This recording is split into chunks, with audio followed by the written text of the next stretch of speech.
It's Chris Bolin. Hey, it's Chris Beyer. Morning, CB. Happy Good Friday, brother. Yes, good to be recording today. It is. So, what we got to talk about today? So we've had quite a few opportunities this year already, as we're recording this, like you said, on Good Friday in the first quarter to bring on new clients. It's been a great start to the year. We've realized that we're starting to see some similar questions from all of our prospective clients when they're considering hiring us to be their benefits consultant. Right.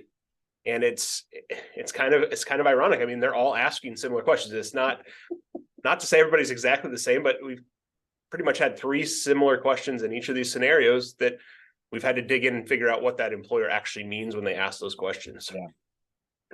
So, the first one is, who do you work with? And I know that sounds pretty basic, Right. but it's been interesting to see that when they ask that question, the answer that they want to hear has been totally different. The question's been the same, but the answer's been different. Yeah. So you and I talk about multi-state employers that are growing. We would like to work with self-funded, or those employers that want to get to a self-funded health plan. But we keep getting that question, who do you work with? And it's interesting that you kind of distill that down to what that means for that exact employer. Yeah. Or they want to know, who do you work with who's like me? Yes. Which we could have two co-ops, we could have two nonprofits that do not resemble each other at all as to their long-term benefit strategy. So yeah. I think we've realized that too, to say, no employer is that unique. We've said that before, like that everyone has similar challenges, but then at the same time, every employer is unique, even if they're in the same industry. So as we've asked deeper questions in that dialogue with the prospective client, we figured out who is like me. And that could be geography, that could be industry, that could be demographics of the workforce, that could be benefit funding strategy, that could be multi-state, multi-location. It's really interesting that what's important to them has differed in each of those conversations. So then I'll challenge you back. I think a better question is, I shouldn't say better, because that's wrong.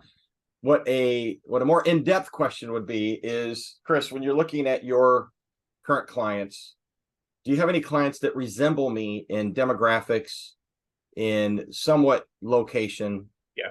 And what have you done for them that has changed them from a low-performing health plan to a high-performing plan? Yeah. Because that's really the outcome that we try to get to, is let's use examples. And when we give references, we're giving references to clients that maybe have been super successful, some that maybe we've had some challenges getting them to that state, but it's being able to narrow down who we want them to speak to. It's not always the best client with the superstar record. It's, here's somebody that fits you based on what you've said. Yeah. So what's the other question we get all the time?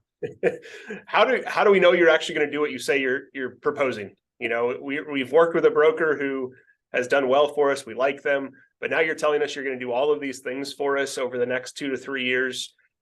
How do we trust you? How do we know that's going to get done? The accountability question has come up a lot.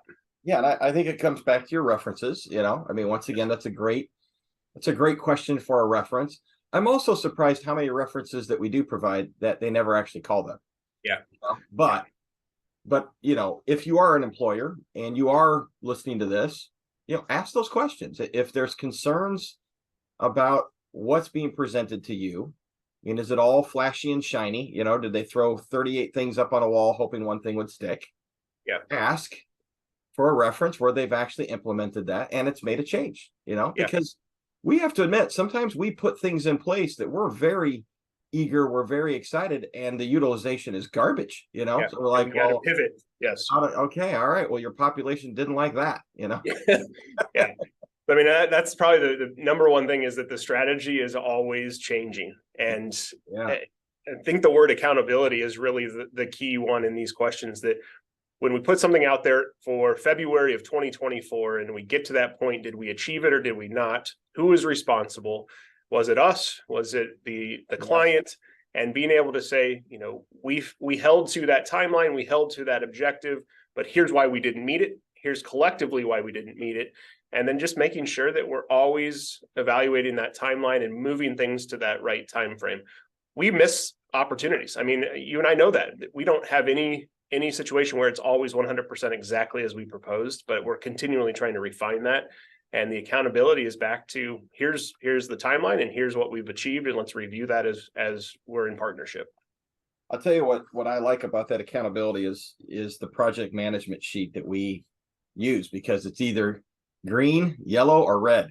Yes. I don't like yellow and I hate red, and green is a great color. Green is a great color. Because when we pull it up every month, or every other month, it's really up to the employer.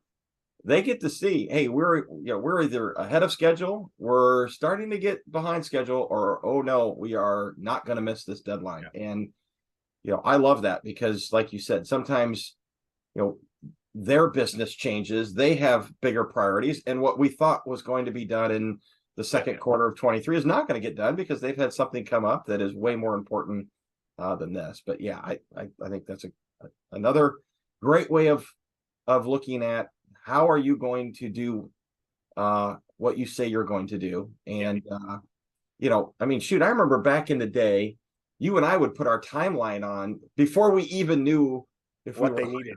And I didn't like that, but I think it was a way to show this is what a year would look like. Right. And then we figured out, that we would spend 30 minutes arguing about the sheet of, well, I don't have time for that because this is planting season. We're like, no. This is just we're just going to show you the template with no dates in it, and then we build that together after we're hired, because yes, exactly it was no, this is just a sample. This is not, you don't have to hold to this. This is just an idea. So we quickly threw that out. Oh, that's funny. But I think the third question is, how do I break up with my current broker or consultant? Yeah. I've had a great relationship. They've been wonderful partners. We've gotten to know them personally. And I know that's difficult. We want there to be respect in that process, right, and have the conversation with them. Be, as the employer, make sure you're letting them know that this is the honest reason. We've got something that's changing our perspective on how we need to handle benefits. We see we need an improved process, whatever it might be. Just be honest with them, tell them, let them know, and then move through that change, because nothing is worse than getting notification from the insurance carrier that you're being fired before you've heard it from your client. It's happened to us before, but in those situations where a change has been made and we've lost that client, to hear from that decision maker, hey, here's what happened, here's the reasons, it gives us an ability to improve and also make sure that we don't burn bridges. I think that's the important part, because you and I may at some point not deliver for that client. They need to go back to that previous broker. Absolutely. Don't burn the bridge. Be respectful as we go through. 100%. Yes. Usually my first question is, what could I have done different? Yeah. That would not have caused this, for our relationship to get to this point, Right. So I think, those are three good questions that we're hearing from employers as they're considering hiring us and have hired us. Who do you work with? It's like me. How do we know you're going to do what you're going to do? And how do I break up with my current broker? And, as we hear more of those, we'll probably share different questions as we go throughout the year. Love it. Thank you, CB. Yep, absolutely. Have a good one. Enjoy your Friday.